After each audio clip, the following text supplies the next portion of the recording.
¿Por qué Dios permitirá tantas pruebas? ¿Por qué Dios permitirá que nosotros como creyentes vivamos y pasemos tantos momentos de dificultad?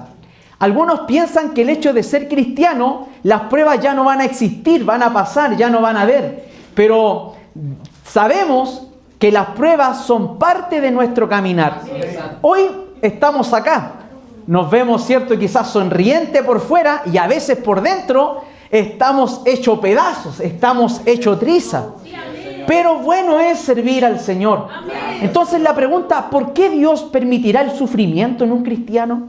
¿Por qué permitirá Dios que el creyente sufra, padezca diferentes pruebas? Y la gran pregunta, ¿cómo debemos enfrentarlas? ¿Cómo debemos enfrentar la situación que estamos viviendo? ¿Cómo debemos enfrentar las pruebas que nuestro Dios nos permite vivir? Santiago, en este pasaje que vamos a estudiar en esta tarde, nos va a dar esa preciosa respuesta a través de 3 diferentes exhortaciones. Este pasaje que vamos a estudiar en esta noche y que va a responder a la pregunta ¿por qué los cristianos padecen tantas pruebas? Y aún mayor, ¿cómo debemos responder hacia las pruebas? Santiago nos va a decir que como creyentes debemos responder a estas pruebas con sumo gozo. Eso lo vamos a ver del versículo 2 al 4. También Santiago nos va a decir que como creyentes debemos responder pidiendo sabiduría. Eso lo vamos a ver del versículo 5 al 8. Y finalmente vamos a ver que Santiago nos exhorta a que como creyente debemos responder con una actitud humilde. Versículos del 9 al 11. Como yo sé que se nos olvidan las cosas, y Dios aún más sabe que se nos olvidan las cosas, que se nos predica la palabra y luego se nos olvida al salir por la puerta. Si hay algo que de toda esta palabra o de todo este sermón yo quisiera que usted la atesorara y la guardara en su corazón, es la siguiente idea central. Escuche.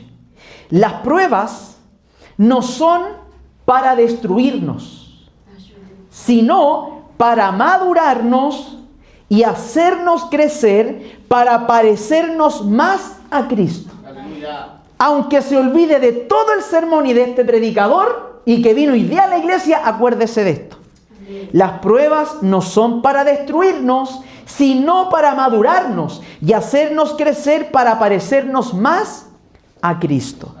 Con esto en mente, hermanos, pongámonos de pie y leamos la epístola de Santiago, capítulo 1, verso del 2 al 11. Dice así: tengan por sumo gozo, hermanos míos, cuando se hallen en diversas pruebas, sabiendo que la prueba de su fe produce paciencia, y que la paciencia tenga su perfecto resultado, para que sean perfectos y completos, sin que nada les falte.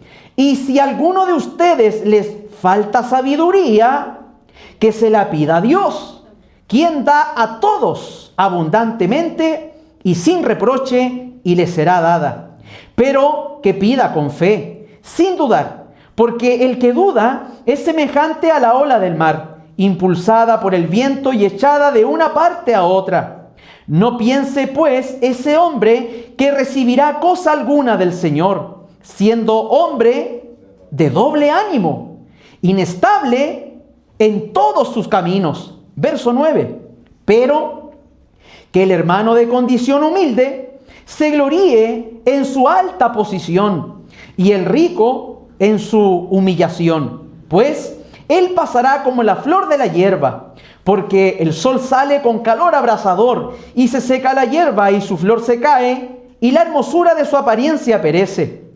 Así también se marchitará el rico en medio de sus empresas. Padre, hemos cantado preciosas alabanzas a tu nombre. Hemos llegado al momento más importante, que es escuchar tu voz, que es escuchar tu palabra. Todos nosotros necesitamos en este día, en esta hora, Dios, de tu palabra. Señor, venimos como sedientos delante de ti, hambrientos por tu palabra. Pon en los hermanos, en la audiencia, en las personas nuevas que en esta noche nos acompañan. Pon en ellos, Espíritu Santo, el deseo de escuchar tu palabra en esta hora. Abre sus mentes y sus corazones, oh Dios, y que en esta tarde todos podamos ser edificados por la verdad de tu palabra, Dios. Te lo pido en el precioso nombre de Jesús y para tu gloria. Amén y amén. Gracias, Señor. Tome su asiento, mi amado hermano. Bendito eres, Padre mío. Usa a tu Hijo, Señor. ¿Cómo debemos responder a las pruebas? Quizá alguno en esta tarde llegó en medio de una prueba. Algunos han llegado recién iniciando una prueba. Otros van al medio. Y otros están por salir de la prueba, pero están a punto de dejarlo todo sin saber que están a un paso de salir de la prueba. Pero a veces nos pasa que cuando empezamos las pruebas o nos encontramos en medio de ellas, no sabemos qué hacer. O sí sabemos qué hacer, pero lo hacemos humanamente. Y la idea, hermanos, es que nosotros respondamos a las pruebas no como nosotros queramos, sino como Dios nos pide que respondamos ante ellas. Por lo tanto, Santiago nos va a enseñar en nuestro primer encabezado principal que como creyentes nosotros debemos responder a las pruebas con sumo gozo. Aleluya. Aleluya. ¿Escuchó lo que dije? Como creyentes, si estamos en una prueba, debemos responder con sumo gozo. Mire lo que dice el versículo 2, si lo puede ver en su Biblia o también ahí en la pantalla. Versículo 2, Santiago dice: tengan por sumo gozo, hermanos míos, cuando se hallen en diversas pruebas. Si ustedes notan ahí, Santiago parte inmediatamente dirigiéndose a aquellos que él les llama acá hermanos.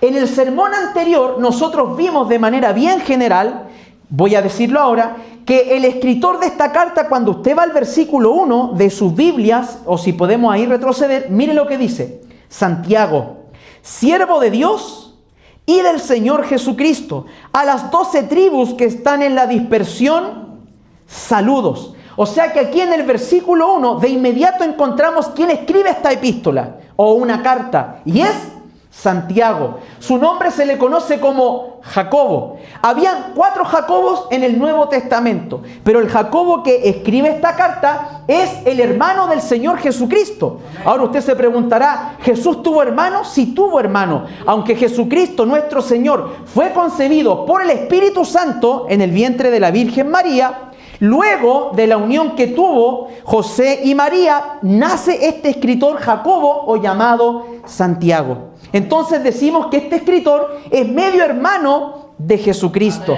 Y él dice: yo soy Santiago, y en vez de decir yo soy hermano de Jesucristo, él se humilla y dice: yo lo único que soy siervo, soy esclavo de Cristo y del Señor, o esclavo de Dios. Entonces él se humilla, se rebaja a una posición de esclavo. Y también nos dice que se dirige a las 12 tribus que están en la dispersión. Las 12 tribus aquí se refiere a creyentes que creían en el Mesías, en Jesucristo, pero que eran de nacionalidad o etnia judía. ¿Ya? Los judíos que habían creído en Cristo, ellos, por causa de la persecución que se estaba desarrollando después del martirio de Esteban, se dispersaron por todo el imperio romano.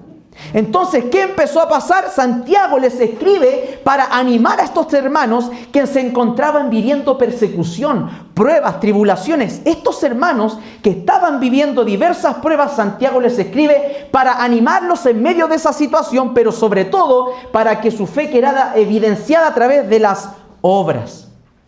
Ahora, sabemos entonces que el tema principal de Santiago es una fe que es puesta por obra. Muchos dicen: yo tengo fe. El problema es que mucha fe a veces no se ve evidenciada. Muchas veces hay creyentes que dicen: yo amo a Dios, pero nunca aparecen en los cultos. Entonces muchos dicen: yo sigo a Dios, pero nunca aparecen en la iglesia. Es, amados hermanos, inconsecuente decir que amamos a Dios y no amamos la iglesia de Cristo. Eso es inconsecuente, no puede ser así. Y Santiago lo que quiere es que usted demuestre su fe. Es que usted evidencie que sigue a nuestro Señor Jesucristo. Por lo tanto, ahora vamos y entramos de lleno al versículo 2, donde Santiago les dice: tengan por sumo gozo, hermanos míos, cuando se hallen en diferentes pruebas. La palabra pruebas, del griego peirasmos, puede significar dos cosas. Número uno, puede significar dificultades, experiencias que producen angustia. ¿A quién no les produce eso las pruebas? Las pruebas traen angustia, las pruebas traen dolor, las pruebas traen muchas dudas. ¿Seguimos sirviendo a Dios o me voy al mundo? Las pruebas traen muchas cosas a nuestra mente. Puede significar que esta palabra, y es lo que significa, sea eso, y también Santiago la emplee para hablar de las tentaciones que nacen desde el interior del hombre y que no sabe a veces cómo resolverlas. Por lo tanto, la palabra pruebas que aparece aquí puede significar esas pruebas que causan un dolor, o también estas pruebas que causan tentación desde el interior de la persona. Recordemos que la audiencia de Santiago, hermano, está pasando persecución por causa del evangelio. Estos creyentes que nosotros estamos leyendo acá, ellos saben que es perder una casa. Estos creyentes que estaban acá saben lo que es pasar hambre. Estos creyentes que están acá saben lo que es vivir en plena persecución. Y Santiago quiere que estos creyentes entiendan que no por el hecho de ser cristianos están exentos de sufrir pruebas. ¿Hay algún creyente aquí desde que se convirtió, entregó su vida a Cristo, que no haya vivido pruebas? Yo creo que todos desde que empezamos a caminar empiezan a experimentar diversas pruebas. Pero nuestro Señor Jesucristo, hermano, lo dijo claro. En Juan 16:33, Jesús, nuestro Señor, dijo lo siguiente: en el mundo tienen tribulación o tendréis aflicción.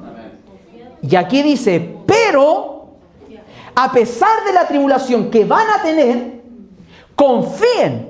¿Y por qué? Porque yo he vencido al mundo. O sea que aunque estemos en medio del dolor, en medio de la escasez, de la necesidad y cual sea la prueba, Jesucristo dice: no teman, yo he vencido al mundo. Solo no confíen en su fuerza y confíen en mí, quien venció al mundo. Ahora, el punto de Santiago, hermanos, es más que ellos sepan que vamos a experimentar pruebas, es cómo tienen que responder a las pruebas. ¿Por qué? Porque ¿qué pasa cuando vienen pruebas? Viene la queja. Y tanto que sirvo a Dios, llevo años sirviendo a Dios y me pasan puras cosas malas. Entonces, cuando vienen las pruebas, vienen quejas. ¿Y a dónde está el Dios que sirvo? O a veces Dios permite que personas que nos rodeen, como le pasó a Job, empiecen a decirnos: ¿y dónde está tu Dios? Aleluya. ¿Y tu Dios no te libra a ti de pruebas? ¿Cómo Dios va a permitir el sufrimiento en tu vida? Recuerde que el sufrimiento y el dolor y las pruebas, ¿para qué son? No para destruirnos, sino para madurarnos y hacernos crecer para parecernos cada día más a Cristo. Si yo les pregunto, ¿quién fue el ser humano que experimentó el dolor más grande, la traición más grande, los golpes más fuertes de todo, hasta la misma muerte? Es la persona que en esta semana se recuerda hipócritamente. Es Jesucristo. Él sí sabe lo que es sufrir. Él sí sabe lo que es traición. Aún a sí mismo, un amigo de él, ¿cierto?, lo traicionó. Aleluya. Judas, él lo nombra en una parte como su amigo, y él lo traiciona, lo vende. Entonces Jesucristo, nuestro Señor, hermano, es el único que ha experimentado en su totalidad lo que es el sufrimiento. Entonces, ¿cuánto más nosotros que somos seguidores de Cristo? Lo vamos a experimentar, lo vamos a sufrir. Ahora, si ustedes notan, yo les pregunto, ¿hay alguien que se goce en las pruebas? ¿Hay alguien que se ponga a cantar e incluso a celebrar, poner globo y decir: gracias por las pruebas que en este día me enviaste, Señor? No, Señor. Nadie, hermano. Y se nota que lo que Santiago les exhorta, que ojo, Santiago no es que esté escribiendo, él es el que escribe, pero él está siendo inspirado. O sea, ¿de dónde vienen estas palabras? De Dios. O sea que el que nos está en esta tarde diciendo, gócense en las pruebas, no es el hermano Eduardo, tampoco es Santiago, es Dios. Y uno dice, Señor, ¿cómo me voy a gozarme yo en las pruebas? ¿Saben lo que pasa? Es que a veces tenemos que entender bien lo que significa gozo. Gozo no significa felicidad. Gozo aquí no significa alegría. ¿Por qué? Porque la alegría y la felicidad es momentánea. Mire, si usted le regalan un Sanenu, pero de esos grandes, esos que traen las piezas bien grandes, ¿cierto? Que a usted le gusta la almendrita, ¿cierto? Usted va a decir, gracias por este Sanenu tan grande que me regaló, ¿cierto? Entonces, va a estar feliz, va a estar contento, va a estar alegre por ese rico chocolatito.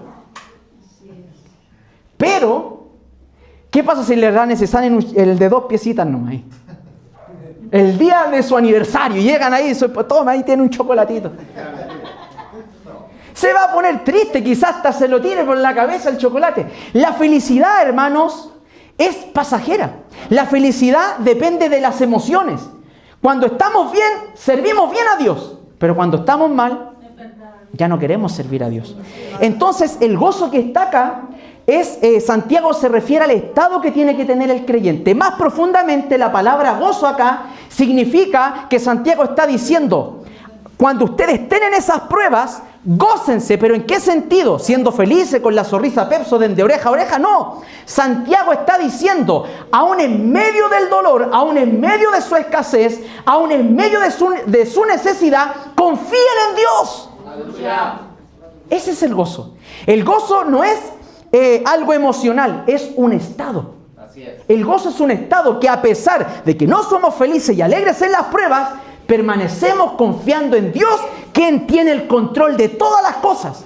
Recuerde que la palabra dice que ni la hoja de un árbol se mueve si no es por su poder. Y que todos nuestros cabellos están contados y ninguno cae a tierra si Dios no lo permite. Entonces, toda dificultad que nosotros estamos viviendo, Dios es el que las permite. ¿Para destruirnos? No. Para madurarnos y crecer a la imagen de Cristo. Entonces, ahora sí que podemos entender qué es gozo. Ahora yo sí le puedo decir, ahora yo entiendo que no es estar alegre, que no es estar feliz, algo que va en contra de las pruebas. Entonces, gozo significa estar firmes, confiados en Dios, a pesar de cual sea la circunstancia que crucemos o experimentemos. Ahora, como creyentes, amados hermanos, debemos entender que las pruebas no las vamos a poder saltar. No las vamos a poder evitar, no vamos a decir, esta prueba la quiero o no la quiero. Las pruebas las vamos a tener que experimentar sí o sí. Pero nuestra esperanza, Pedro, ¿cuántos conocían a Pedro? El más calmadito de los discípulos del Señor. El más sometido.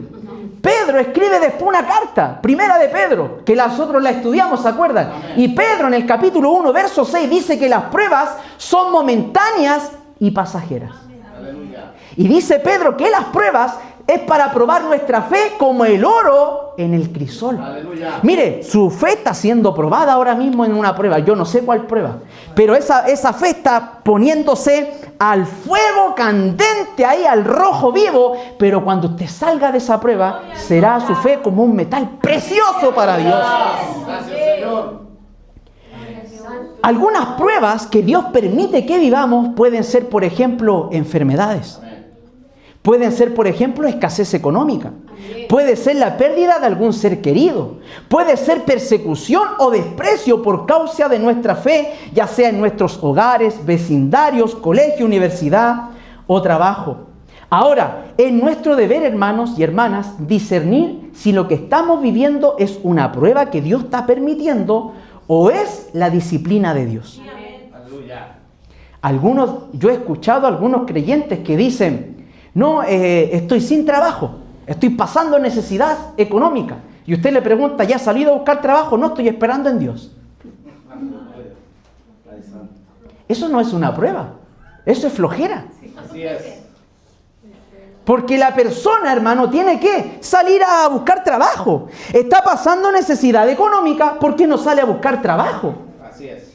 Pero hay otros que aún sirviendo a Dios bien, buscando de Dios, oran, se congregan, buscan del Señor, Dios les empieza a cerrarle las puertas. Puertas cerradas, puertas cerradas, puertas cerradas. Y uno dice, Señor, ¿qué pasa?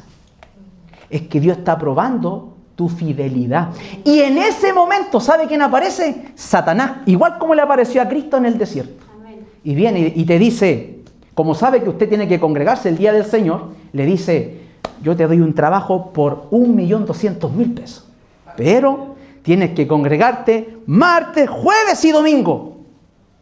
O los días que haya culto. Y usted, como está en necesidad y no está discerniendo lo que está pasando, lo primero que va a decir, este trabajo me lo mandó el Señor. Pero Dios nunca le va a dar a usted un trabajo que lo saque de congregarse, hermano. Si Dios, mire, si Dios nos manda en hebreo a congregarnos, ¿cómo Dios te va a sacar para que te dejes de congregar? Eso va en contra de la palabra. Entonces tenemos que discernir de dónde viene este trabajo o de dónde viene esta prueba. Entonces estaremos, mire, esa prueba, yo no sé, si usted está viviendo una prueba hoy de enfermedad, de lo que sea, y usted ha sido fiel al Señor, dígale, Señor, esta prueba, ¿por qué la estás permitiendo? Dame tu gracia para pasarla.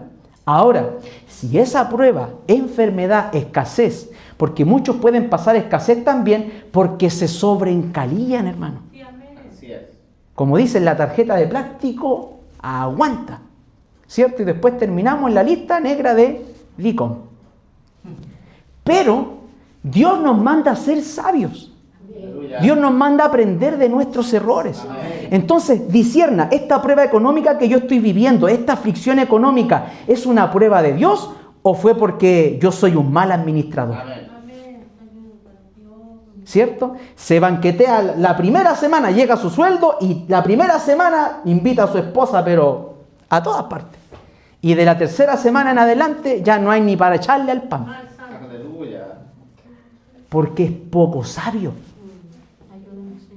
Porque mire, si usted es ordenado, hermano, si hay algo que yo aprendí de mis errores, es a ser ordenado. Yo tengo que decir, incluso hasta para las ofrendas, uno no tiene que, incluso, hermano, traer lo que sobra. Dios nos dice que hay que darle lo mejor a Él, porque la iglesia es para Él, la iglesia es de Él, y la iglesia se sostiene económicamente. Amén. Pero uno tiene que decir, mire, tales días yo voy a apartar tanto para el Señor, de todo mi sueldo aparto esto para el Señor, de todo mi sueldo aparto esto para la comida. Yo así lo intento de hacer. ¿Para qué? Para que cuando lleguen los días de las vacas flacas, no tenga que yo estar discutiendo con mi esposa de que no hay pan en la mesa. Se da cuenta entonces que hay procesos económicos que vienen de parte de Dios y otros que solamente es la cosecha, hermano, de nuestra mala administración. Entonces, esas pueden ser diferentes pruebas, dificultades. Ahora, ¿qué nos manda a hacer Santiago aquí? A tener sumo gozo. Y ya sabemos que sumo gozo es mantenernos firmes aún en medio de las pruebas. La pregunta que surge ahora, ¿y para qué? ¿Con qué propósito Dios permite las pruebas? Mire lo que dice el versículo 3. Sabiendo que la prueba de su fe, ¿qué produce? Paciencia. O sea que la prueba viene para probar tu fe, mi fe. Y esa fe probada produce algo, paciencia. Porque ¿qué es lo que pasa cuando somos probados? Nos volvemos totalmente impacientes, hermano. Hay margarina, pero nosotros queremos paltita. Y nos desesperamos porque no hay paltita, pero hay margarina. ¿Y qué hacemos? Tarjeta de crédito. Deme 2 kilos de palta en 36 cuotas precio contado. Nos desesperamos. Tomamos malas decisiones. Las pruebas provocan que tomemos malas decisiones. ¿Quién? Yo nomás parece que nosotros nomás. ¿Quién no fue al supermercado cuando estaba recién casado, hermano, y se encalilló en 30.000 pesos en 12 cuotas, hermano? No mire para acá. Y que le duraron 2 días todo lo que fue a comprar. Y terminó pagándola en 12 meses. Qué doloroso. Pero así se aprende, pues, hermano. Así se aprende. Entonces, amado hermano, la fe probada produce paciencia. Hay una traducción que es la NBI, que la palabra paciencia la traduce como perseverancia. O sea que dice, la prueba de tu fe va a producir en ti que seas un creyente perseverante. Y otra traducción, que es la NTV, traduce paciencia como constancia. Lo que más hay en este tiempo son personas que sirven a Dios de manera inconstante o intermitente. Sirven a Dios una semana, otra semana no. Un mes, otro mes no. Un año y otro año no. No son constantes, no son perseverantes, no son pacientes. Porque cuando viene la prueba de su fe, lo que menos tienen es paciencia. Y en vez de aprovechar ese momento para que Dios les cultive la paciencia, dejan de caminar y de ser perseverantes. Entonces aquí, en este versículo 3, Santiago nos muestra la razón por la cual debemos tener sumo gozo en las diversas pruebas. ¿Por qué? Porque nuestra fe tiene que ser probada, y al ser probada va a producir paciencia, perseverancia y constancia. El versículo 4 dice lo siguiente, véalo ahí también. Dice el verso 4. Y, que ahora la letra I va a unir dos ideas, la del verso 3 y la que viene. Dice, y que la paciencia tenga su perfecto resultado. ¿Para qué? Ahí está el propósito. Para que sean ustedes perfectos y completos, sin que nada les falte. ¿Se da cuenta que Dios lo está probando, hermano? ¿Sabe para qué? No para que usted se convierta en un completo, sino para que usted sea completo, para que usted sea perfecto, sea completo. ¿Me entiende? Entonces, Dios lo está probando porque Dios ve en usted tanta impureza que dice, tengo que pasarle la lima por acá, después tengo que pasársela por acá. ¿Por qué? Porque su fe es como un diamante, es como el oro, y Dios tiene que irla puliendo. Cuando usted se saca un anillo que ya está bien feo, ¿cierto? Y cuando usted lo empieza a limpiarlo, ¿cierto? ¿Cómo queda? Queda precioso, queda reluciente. Entonces, ¿Dios qué está haciendo con usted? Dejándolo reluciente, dejándolo completo, dejándolo perfecto. La palabra aquí perfecto del griego telios denota una meta. O sea que el punto de Santiago o la meta de Santiago es que nosotros lleguemos a ser creyentes íntegros. Creyentes que tengan un carácter piadoso y plenamente desarrollado para que de esa manera nada nos falte. Entonces las pruebas nos van a conducir a la madurez. Cuando usted evita las pruebas o toma malas decisiones, ¿sabe lo que va a hacer de usted? No un creyente maduro. ¿Qué es lo que va a hacer? Un creyente inmaduro. Usted evita las pruebas y se carga al lado de la inmadurez. Pero usted, si se mantiene con sumo gozo, confiando en Dios en medio de la prueba, eso va a causar que usted llegue a ser maduro, íntegro delante del Señor. No obstante, es nuestra responsabilidad en la dependencia del Espíritu Santo que nosotros cada día crezcamos en nuestra madurez. ¿Cómo se crece en la madurez? Con las disciplinas espirituales. ¿Cuáles son las disciplinas espirituales? La oración, la lectura de la palabra, el congregarnos, el ayunar, todo lo que sea espiritual. Eso va a madurarlo a usted. ¿Y eso qué va a evidenciar? Como lo decía Pablo en su carta a los Gálatas, el fruto del Espíritu. Y ahí le da unas 9 virtudes del fruto del Espíritu. Y cuando anda un creyente por el Espíritu, no anda ahora en las obras de la carne. Entonces, un creyente, hermano, que cuando anda mucho en la obra de la carne, es porque en la semana está poco cultivando las virtudes del fruto del Espíritu. Y una de las maneras de conseguirlo es andando en el Espíritu. Entonces, hasta aquí recordemos la frase que quiero que usted se lleve a casa. Sé que no se recuerda nada de lo que dije para atrás, pero recuerde esto: las pruebas no son para destruirnos, sino para madurarnos y hacernos crecer para parecernos más a Cristo. Entonces, la primera clave que Santiago nos dice cómo responder a las pruebas es con sumo gozo. No es felicidad, no es alegría, emocionalmente es un estado, o sea, firmeza y confiando en Dios. Así se pasan las pruebas. Sí, Señor. Número 2. Como creyentes debemos responder en medio de las pruebas pidiendo a Dios sabiduría. Mire lo que dice ahora el versículo 5. dice, y, nuevamente una idea a Santiago, y si a alguno de ustedes les falta o le falta sabiduría, que se la pida a Dios, quien da a todos abundantemente y sin reproche, y le será dada. De alguna manera, amados hermanos, Santiago da por hecho de que todos nosotros nos falta sabiduría.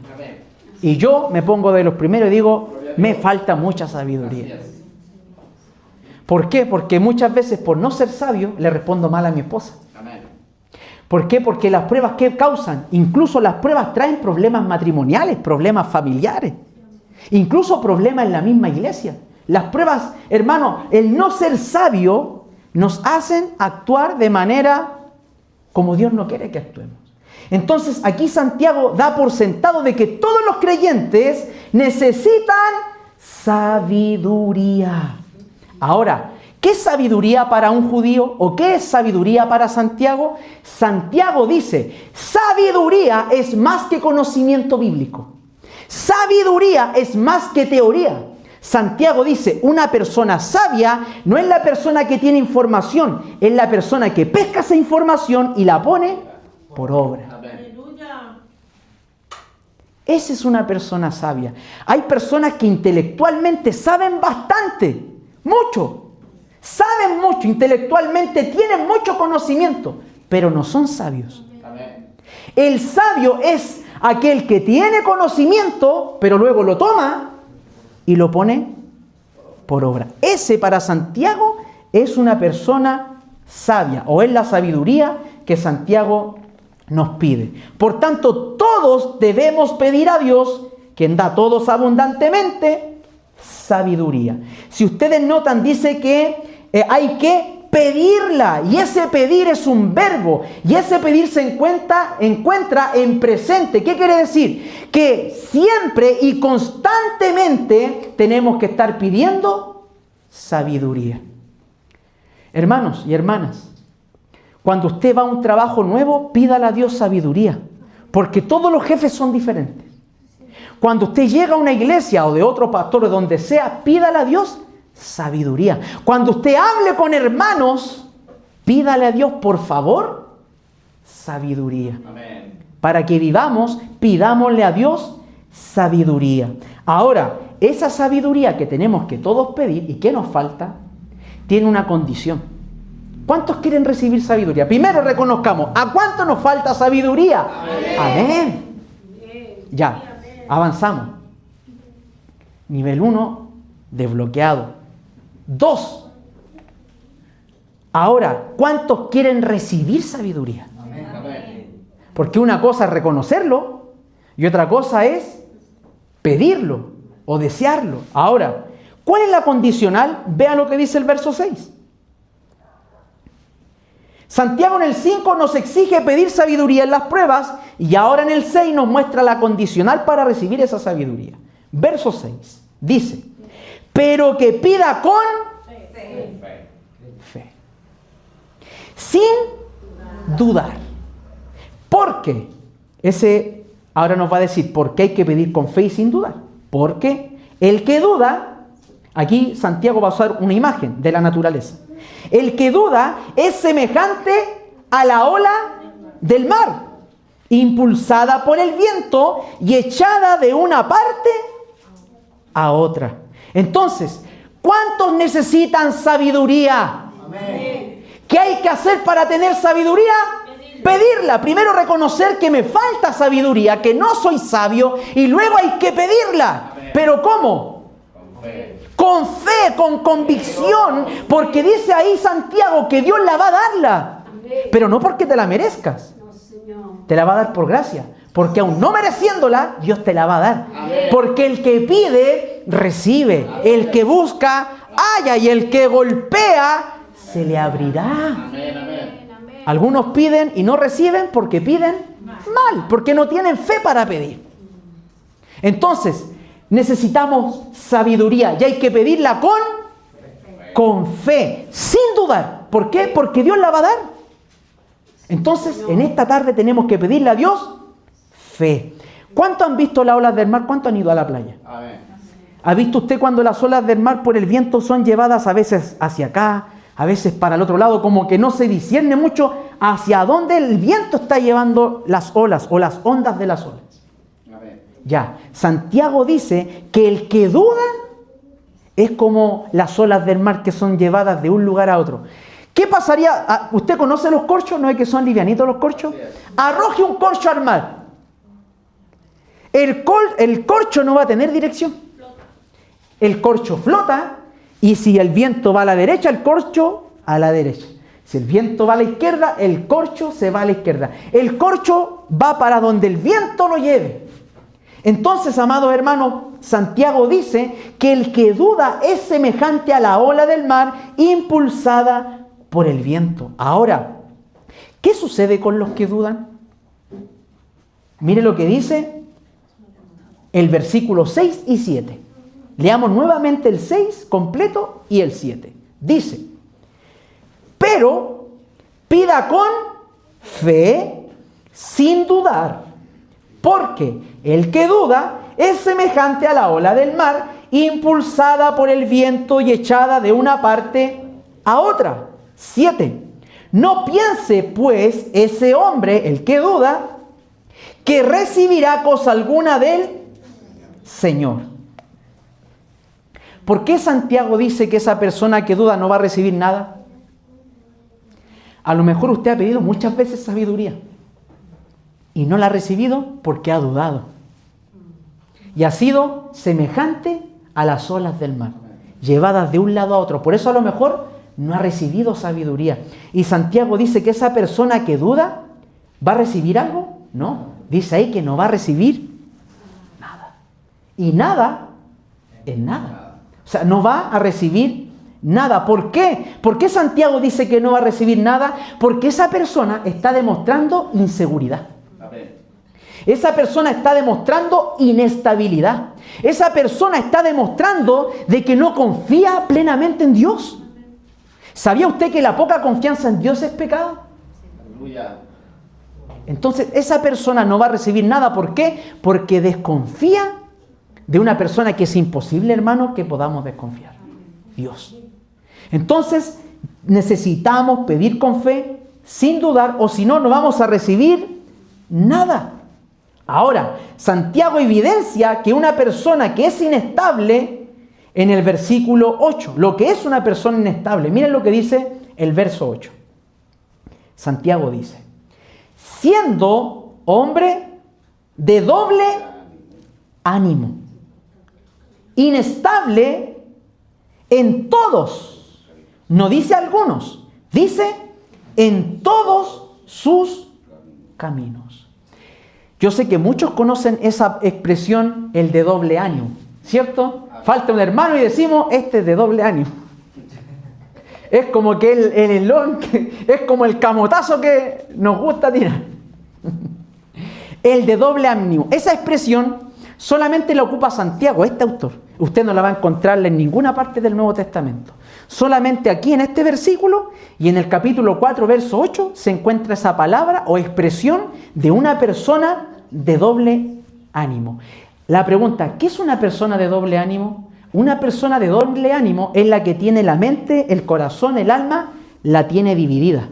¿Por qué? Porque esa persona a veces confía en Dios y a veces confía en el mundo.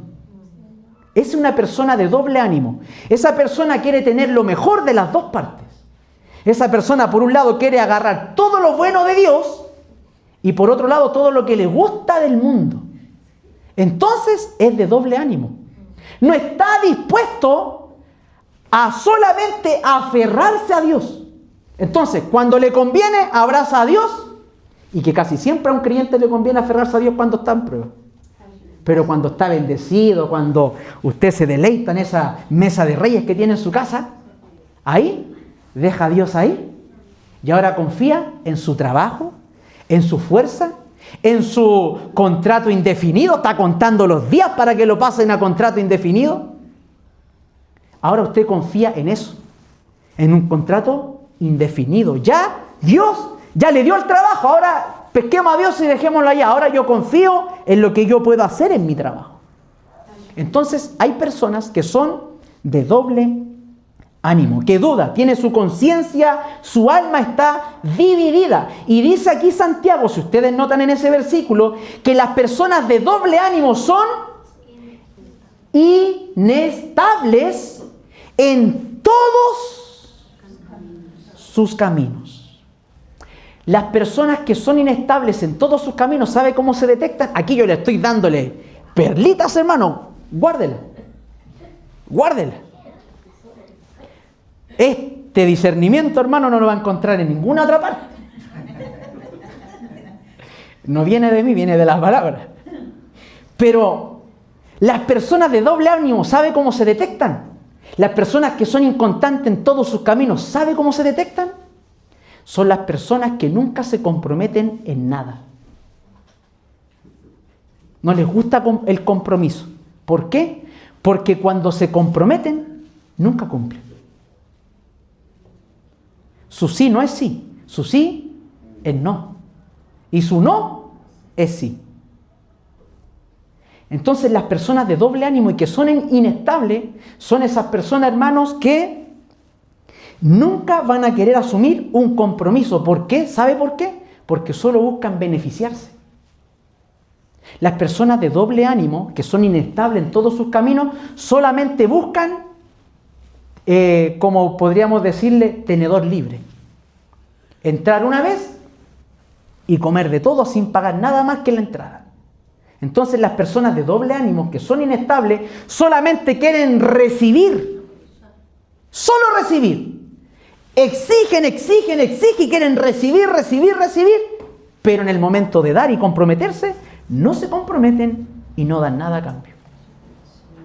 Esas personas son de doble ánimo, son llevadas, impulsadas por sus emociones, pero no por su deseo sincero de servir a Dios. Una persona, aquí le voy a dar otra clave, una persona de doble ánimo y que es inestable en todos sus caminos, ¿sabe cómo sirve a Dios?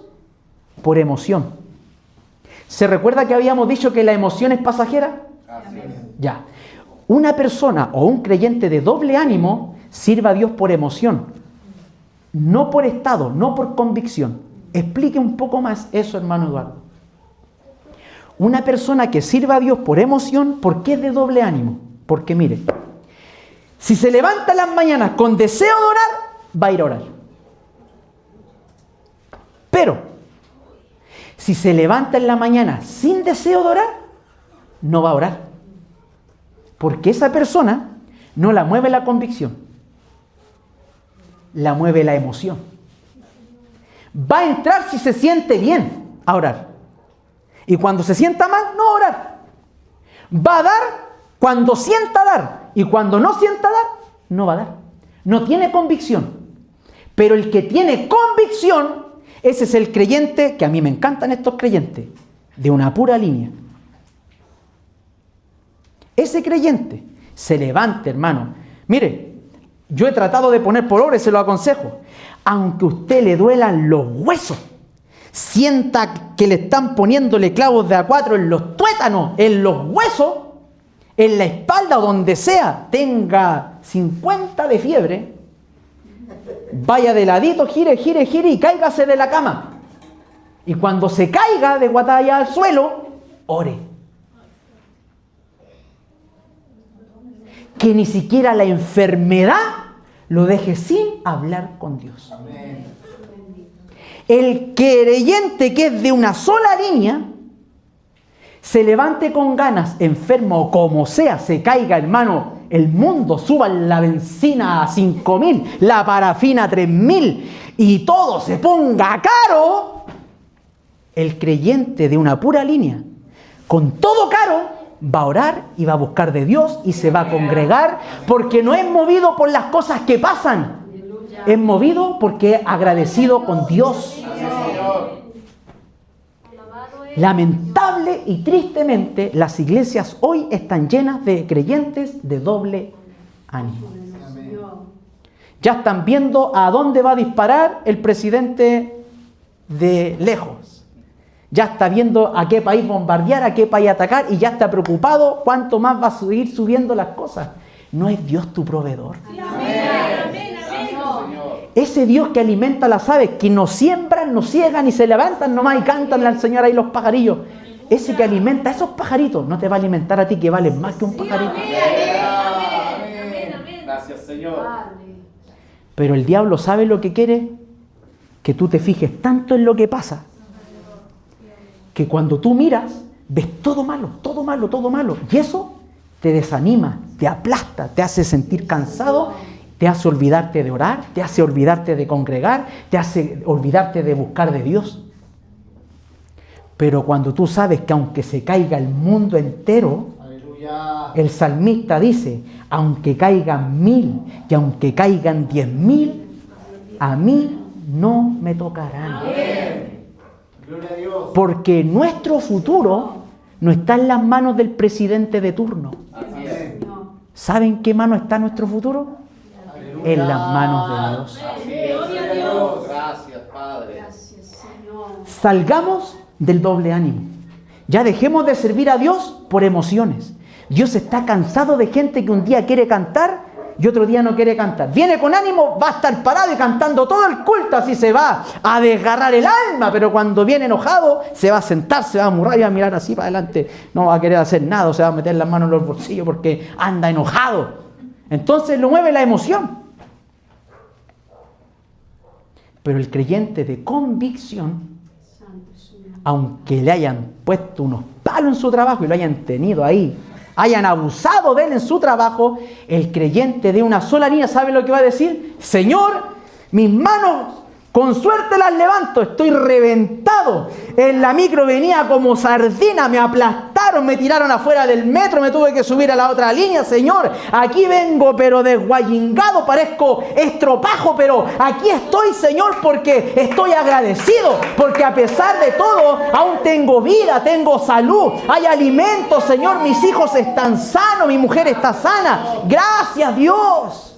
Gracias, Padre. Señor.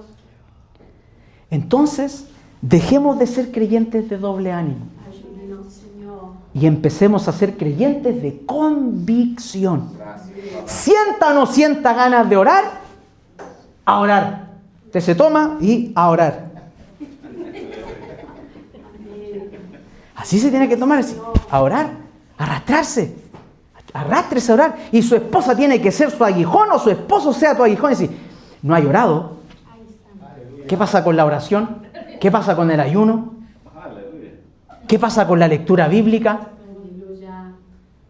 ¿Se da cuenta? La esposa y el esposo tiene que ahí ser el que el ayo, pues sí, pues ahí tiene que decir, ora, pues flojo.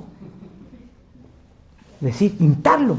Porque incluso el responsable de la familia, el que Dios le va a pedir cuenta por su familia, es el hombre.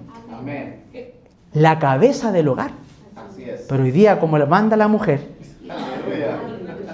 parece que Dios le va a pedir cuenta a las mujeres. Porque hoy día el hombre no es el que... No, así. Le voy a preguntar a mi esposa, a ver qué dice, a ver qué piensa.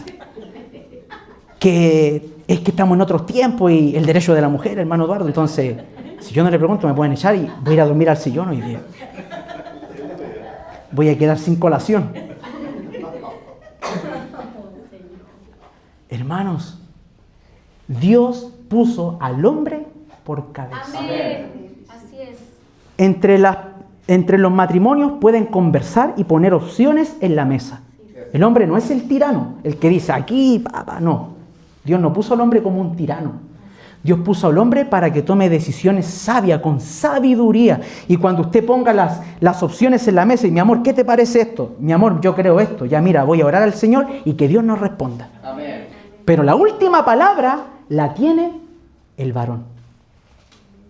Así que es tiempo, hermanos, de abrocharse los cinturones y tomar decisiones con sabiduría. Amén. Ayúdanos, Señor. No somos tiranos, pero el hombre Dios puso por cabeza. Entonces, las personas, hermano, mire, ¿usted confiaría en una persona de doble ánimo? No. Sea sincero. No. Usted confiaría en una persona que le dice, mira, ¿me podí hacer este favor? Y esa persona le dice, sí, yo lo hago, tranquilo, confía en mí. Confía en mí.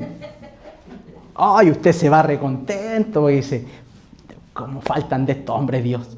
¿Cómo faltan de estos hombres? Llega el día, no pasó nada. Y no sabe si pedirle a Dios que se lo lleve o se lo mande. Ay, Dios mío. Ayuda. O 2 minutos antes, ¿sabe qué? No cuente nada conmigo. Esas personas, hermano, y esto Dios trataba conmigo. ¿Sabe por qué? Porque yo le decía, Señor, necesito comenzar a confiar en personas.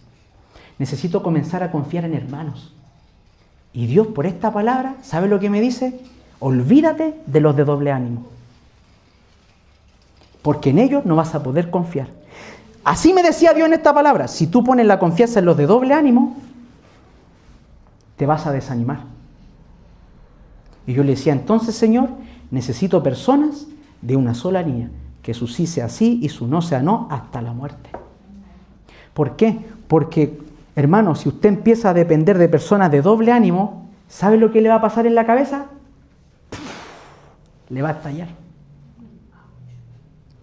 Entonces Dios me decía aquí, olvídate de los de doble ánimo. No confíes en las personas de doble ánimo. ¿Por qué? Porque su sí es no. Y como lo mueve la emoción, yo no sé si va a cumplir o no va a cumplir. Pero qué lindo es cuando uno sabe, dice, la palabra, este hermano no tiene que firmarme un papel notarial para hacer algo. Este hermano, yo le doy la mano, como lo hacían los antiguos, los viejitos, su palabra, wow, hermano, valía. Así se hacía antes los contratos, de palabra.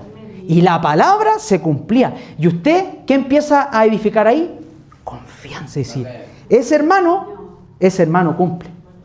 Tiene, no sé, tiene que atropellarle un camión para que el hermano no lo haga, pero ese hermano lo va a hacer. Entonces es digno de ponerle las cosas del Señor en sus manos.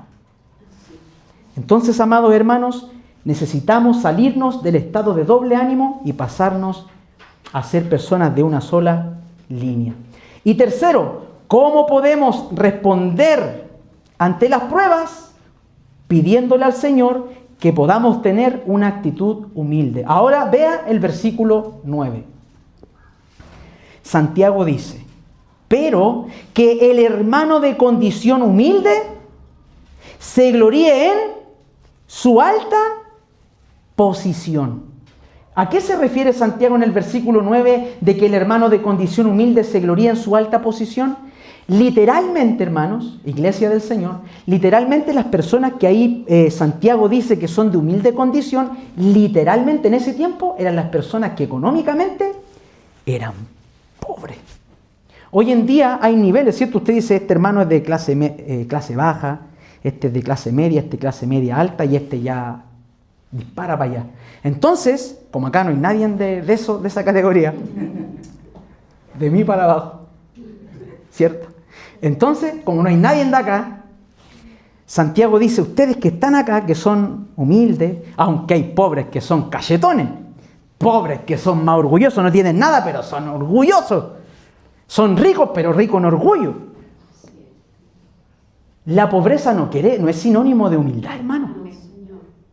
Hay personas ricas, muy humildes, y pobres, orgullosísimos.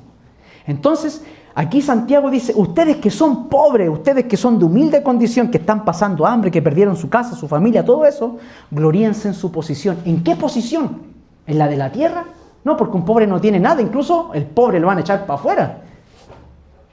Incluso después Santiago dice, cuando ustedes vean entrando a alguien que anda bien vestido y lo ponen en primera silla, también háganlo con el pobre. Amén. No hagan diferencia de personas. Sí, Señor. ¿Cierto? Entonces aquí Santiago le dice, gloríense en la posición que ustedes tienen en Cristo.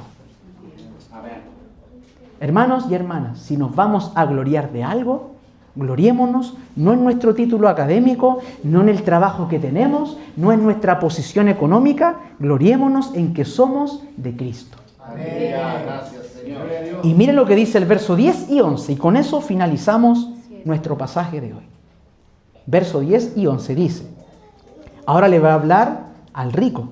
Dice, y el rico en su humillación, pues él, el rico, pasará como la flor de la hierba, porque el sol sale con calor abrasador y seca la hierba, y su flor se cae, y la hermosura de esa apariencia que tenía esa flor perece. Así también se marchitará el rico en medio de todas sus empresas. Santiago con esta palabra no está diciendo que los pobres están más cerca de Dios y los ricos están más lejos de Dios.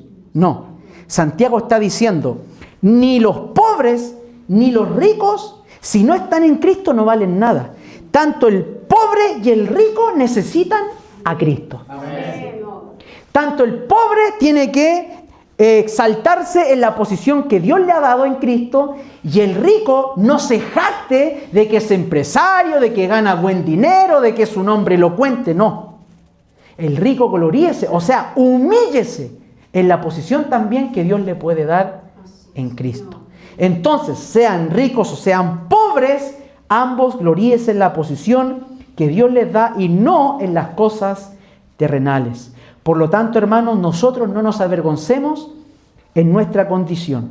Si hay hermanos de clase baja, si hay hermanos que son pobres, a todos tenemos que abrazarlos y quererlos por igual. ¿Por qué? Porque son nuestros hermanos en la fe. Hermanos y hermanas, lo que usted hoy es y lo que somos solamente es por la gracia de Dios. Nosotros no éramos nada. No caímos del cielo, ¿cierto? No andábamos en una nube voladora como Goku. Andábamos perdidos, muertos, como dice, en nuestros delitos y en nuestros pecados. Y Dios de ahí nos dio una oportunidad. Si hoy día viene el Señor, volamos a su presencia. Así que no se preocupe de las cosas que suben. Preocúpese de que su vida está alineada cuando venga el Señor. Porque ahí se va a conocer la verdad. Entonces, solo nuestra posición en Cristo tiene un valor incalculable porque su sacrificio fue incalculable. Amados hermanos, para terminar, quiero hacerle un desafío en esta noche. Quiero pedirle que usted también pida 5 cosas. Número 1, en esta noche, pídale a Dios que le dé una confianza más sólida, que le dé una convicción para que usted tenga sumo gozo cuando se encuentre en las pruebas. Quizás está tambaleando ahí, pero en esta noche pídale a Dios, dígale: Señor, dame sumo gozo, dame confianza, dame perseverancia, dame convicción aún en medio de mis pruebas. Pídale eso al Señor, número 1. Número 2, pídale al Señor que le dé sabiduría para que usted aprenda a tomar en medio de las pruebas buenas decisiones. Cuando estés enfrentando pruebas o tentaciones, usted pueda pedir sabiduría. Y así pueda también tomar buenas decisiones, pero pídalo con fe, no dudando nada. Número 3, pídele que quite de tu vida toda conducta de doble ánimo e inestabilidad, para que puedas servirle a Dios con lealtad y convicción y no con emociones pasajeras. Número 4, pídale a Dios que quite de su corazón toda soberbia, toda arrogancia, toda vanagloria y le dé un espíritu humilde para que solamente usted se gloríe en Cristo y nada más que en Cristo. Y número 5, agradézcale a Dios en esta tarde por la palabra que ha hablado a su vida. Entonces recordemos, las pruebas no son para destruirnos, sino para madurarnos y hacernos crecer para parecernos más a Cristo. Padre, te doy gracias, Dios, por tu palabra tan buena, tan sabia, Dios, más dulce que la miel. Aleluya. Oh Dios, cuánto amamos tu ley, cuánto amamos tu palabra. Bendito Padre. Nos humillamos delante de ti para pedirte perdón. Porque a veces no hemos sabido cómo reaccionar ante las pruebas. Padre, gracias, porque hoy nos has enseñado que en medio de las pruebas debemos tener sumo gozo. Debemos pedir sabiduría con fe, creyéndola que la vamos a recibir. Y también debemos siempre tener una actitud humilde. Padre, bendice a mis hermanos. Bendice esta iglesia. Y como dice Santiago, que esta palabra nos haga más que oidores, Amén. sino hacedores de la verdad. Gracias, Señor. En el nombre de Jesús. Amén.